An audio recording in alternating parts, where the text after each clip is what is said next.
Hey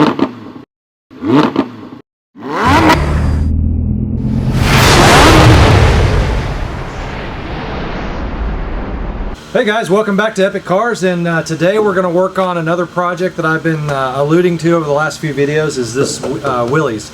I'm going to be getting it painted today and getting it ready to sell. I've got a car show coming up next weekend, so I'm gonna keep it around just long enough to go in the car show with a couple of other cars that I'm doing. But after that, it's for sale, so it'll officially go on sale probably the day of the car show. But what I'm going to do today is I went to Harbor Freight the other day and got some paint supplies. I've got a really nice paint gun, but the paint that I'm going to be doing on this Willys is just really little touch-up work. It's just a couple of little areas. If you go back to my previous videos, they're linked right above.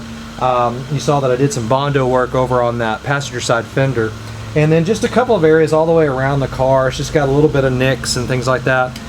If you remember the story on this, it was out at a farm, a ranch, used as kind of a deer hunting vehicle, and so it went through briars and brush and things like that a lot. So it just got little nicks and things like that all over it. But prior to that, it was a fully restored vehicle, so it's really in great shape.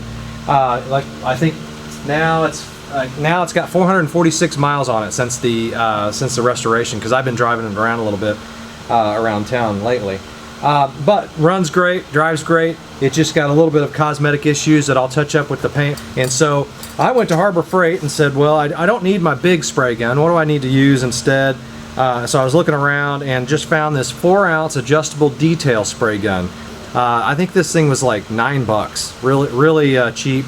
Overall, pretty good quality. I'm actually pretty surprised at something this cheap being the quality that it is. And so like I said, I'm only going to use, I think this holds what, 4 ounces? I'm only going to do touch-up stuff, so not a big deal, and this gun should work perfectly for that. And so let's get started. So as you can see, guys, there's just a few little areas around the Jeep that just need some touch-up, a little bit there. There's actually a black cover that goes over this, but I noticed underneath some of the paint was peeling, so I'm going to go ahead and paint that up. Again, just some general wear and tear items on the truck itself, or on the Jeep itself. I've kind of already done some touch-up just with a little paintbrush. The paint matched really well, so I've just been kind of doing little nicks and stuff here and there, and it's overall looked really nice. There was where I guess gas was spilling down this side. It had kind of eaten away at the paint, so I just did it with the brush to kind of get at least a base coat. But I'll come in here and paint this and kind of blend it in to where you can't see where I did the touch-up. Obviously some nicks and rock chips and things like that I've done here on the front, kind of touched it up. And really the main area that I was telling you about was this little area right here where I redid some Bondo. And so I'm going to paint that up today. And just, you can tell down here I already kind of filled in these cracks with just a paintbrush, and it matches really well. So I'm going to paint basically this section right here and kind of blend it in to the rest of the fender, and it should turn out really well. The rest of the stuff, I don't know if you can see that, these are just they're not really paint issues, it's just like scrapes and things like that. So I'll see if I can maybe buff that out a little bit. A little bit difficult on this matte kind of paint, but I'll get into that. But here's one. So here's just a little area that I just got to work on. It's got a little scrape on it, so again, I'll touch that up. But then, other than that, I've got a few little things just to tighten up on this thing, and it's ready to go. I've been driving it all over the past couple of weeks, and man, I love it. Obviously, it goes about 50 miles an hour max. It's, I wouldn't push it much more. It would actually go higher than that, but safely, I'd say 50. But it's been a fun little vehicle. All the lights work, all the signals work. Everything's great on it. So I wanted to kind of walk through the strategy on the paint system itself. You saw the gun I'm using, that little 4-ounce gun. So it's just a little detail gun. Before I paint any specific area, I'm going to use this Griot's paint prep. So I'll just spray it on there, wipe it down, let it dry fully, and then I'm going to paint over it. It just gets off the grease and the muck and things like that the paint could not stick to. Because I have not gone over this entire car with sanding and all that good stuff. It's just certain touch-up areas. I'm just going to hit those areas with this paint prep, and it comes in this nice big bottle, easy to clean up, dries quickly. Then I'm going into the Safari Beige, which is the color for this car or this Jeep. I got it paint matched at a local paint store. and it's a 1-to-1 ratio with the medium hardener. So I'll mix that up.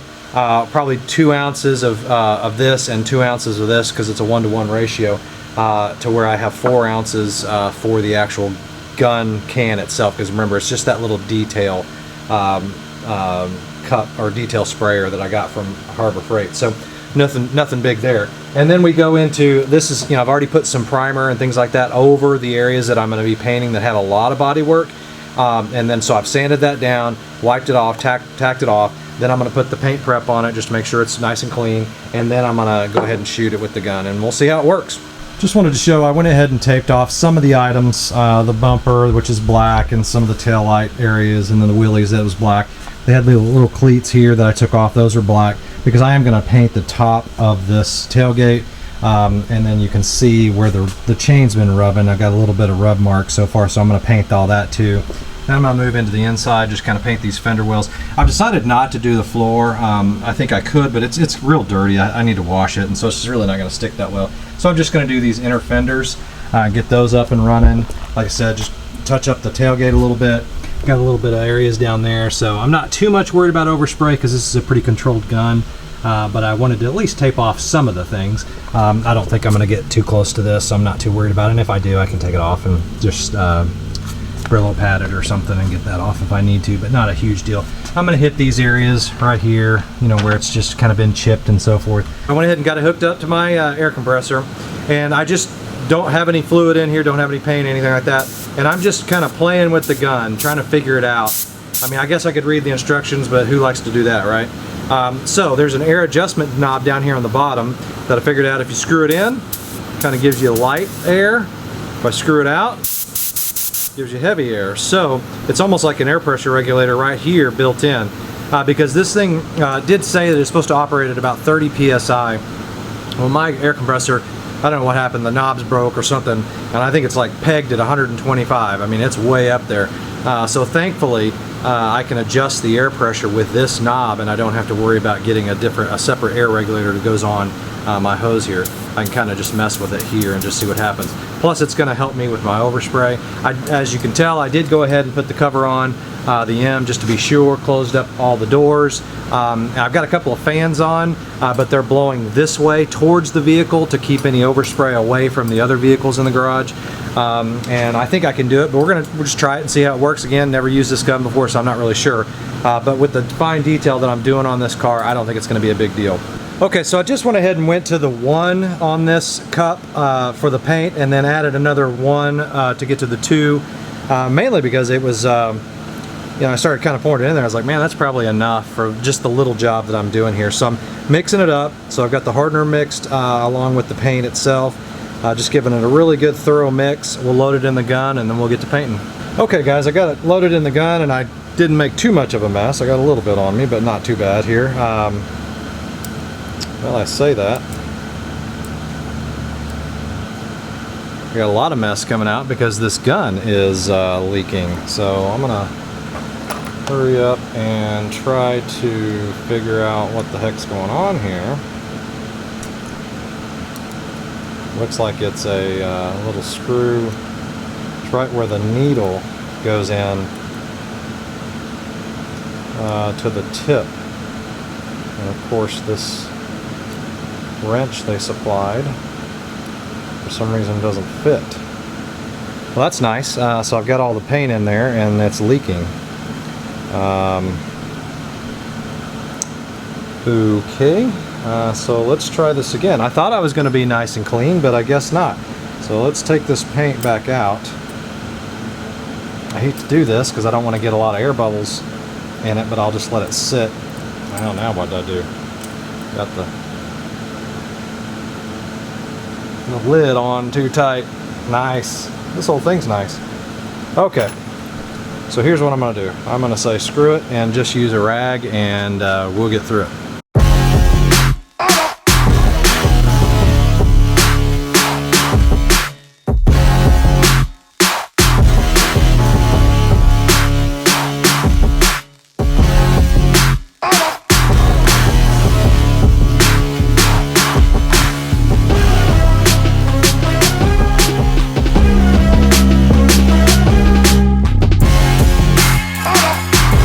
Man, it's working really good so far, and it's very controlled. I mean, other than that annoying leak that I've got right there at the end of the gun where that pin goes in, really nice control, and it's going on nice and smooth. And so taking a little longer than I expected to paint certain areas, you know, bigger areas like maybe a 2x2 foot area, you'd want a bigger gun. But you know, you just go over it a little bit longer and have some patience. But so far so good. I really like it. It's not putting a lot of fumes either, so that's good. Other than my hose getting caught up every once in a while, it's working great.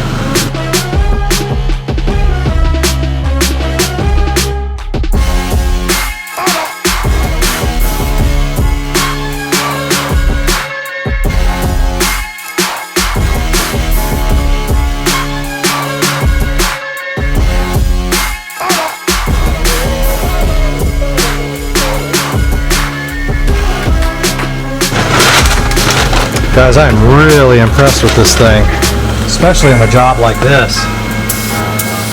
There's just a little bit of touch-up work. I mean, it's hard to go wrong painting a Jeep Willys. It's kind of utilitarian anyways, so it's not like, you know, you got to have a crazy finish, show car quality. Of course, I'm not that good of a painter, so I'm not even saying that I could do that.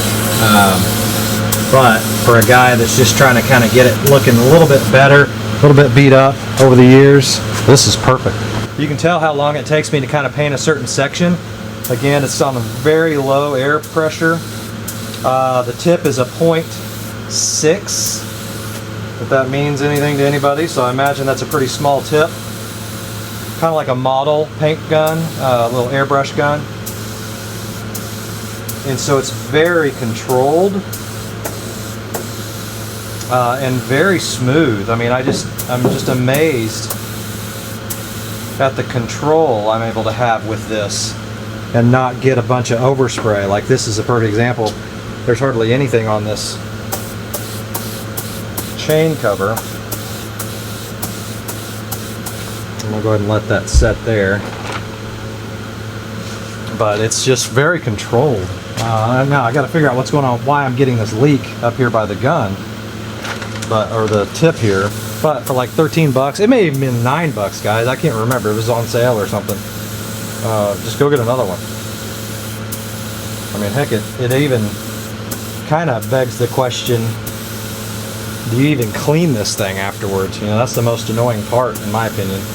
The most annoying part of painting, in my opinion, is taping things off and cleaning. Those are terrible. The prep, you know, that's part of the prep, is taping stuff off. Prep's not that bad, sanding it, bondoing it, things like that. But man, the cleanup afterwards, that's the worst part. And so just buy this and throw it away when you're done, I guess. I'm not going to do that. Don't get me wrong. I don't waste money like that. But if you wanted to, it wouldn't be that big of a deal. Well, I'm kind of running out of paint, guys. So, but I am just in shock at how good this thing works for this, specific project. Yeah, the overspray is hardly anything. So maybe one more coat here on this top of this tailgate. It always gets kind of beat up, as you can imagine. So that's what I'm going to do. I'm going to go ahead and use the rest of this to kind of paint up the interior. A few little areas of just paint chipping and stuff like that. Not a big deal, but might as well use the excess paint up. Alright guys, so that's kind of the end of the paint job. I am really, really impressed, as I said several times throughout the video. This little 4-ounce adjustable detail spray gun from Central Pneumatic worked like a champ. I mean, I did have that little bit of a leak issue right where the pin goes into kind of where the front of the housing of the gun. And again, maybe that was just something that I should have just checked out before I actually put liquid into it. Probably should have, ran some paint thinner or water or something through it first, just make sure I didn't have any leaks. But that was really the only issue that I had. I just put a rag up on it and got to work because things are going to dry out pretty quickly in there. I ended up using, I had just a little bit, I don't know if you can see that, but just a little bit of paint left over. I actually was glad I had that because if I had to go back and do any big touch-up areas, where the paint's got a big gouge out of it. You know, I could kind of drop some paint in the middle there and let it smooth out and finish. But I'm not even going to need it. This little gun was able to get into really small areas. I was able to paint right up against other things, you know, other painted areas that were maybe black or just you know, lights or something like that, and get right in there. And if I just controlled my hand, overspray was minimal at that, if any, and nothing that I can't go back and clean up really quickly with just a rag and some detailer probably, if I don't let it, you know, harden. So really now all I'm going to do is let this harden, let it get nice and dry. I've got a decal that goes on the back, and I've got some other areas I need to put the shift boots back on. I'm probably going to take off the steering wheel, repaint it. I'm going to paint those cleats I took off the back of the tailgate, and just kind of generally clean it up a little bit more. But then it's ready to go, guys. I'm really excited about this project. I'm really excited about the future of this little Jeep going on to the next owner. And I've had a lot of fun with it while I've had it, but I've had it too long. I'm still tempted to keep it, but as you guys know, I'm in this get rid of everything phase. So emotions be damned, it's going away. I would really like to keep it, kind of use it around here as a little, I've got a little bit of acreage here, and I can use it as kind of like a UTV, you know, to help me out with chores and stuff. But that's a lot of money to be sitting in your garage to use, you know, maybe twice a year to haul some tree limbs or something. And so I'm going to get rid of that. That's what I got a tractor for. Of course, I've got my father's Excursion, my mom and dad's Excursion I'm still working on, and I've got another Harbor Freight tool I picked up yesterday that I'll make another video on. So these will be titled Harbor Freight Tools, Are They Any Good? And so this is episode 1, and you'll have episode 2, and you'll just have to stay tuned. So subscribe to the channel, like this video if you can for me, I appreciate it. And God bless, guys. I appreciate you watching. Take care. Forgot to tell you too, guys, I went ahead and picked up some of this 3M high power spray gun cleaner at Harbor Freight too. I think it was like $5, something like that. Obviously to clean up your gun when you're done. Again, I mentioned it's $13. Probably should just, you know, you could just throw it away, no big deal. But I am going to clean it. I take care of my stuff, and so. Get this at Harbor Freight or Amazon.com. I'll put a link below, and it's something just to have handy to clean up after you do a project like this.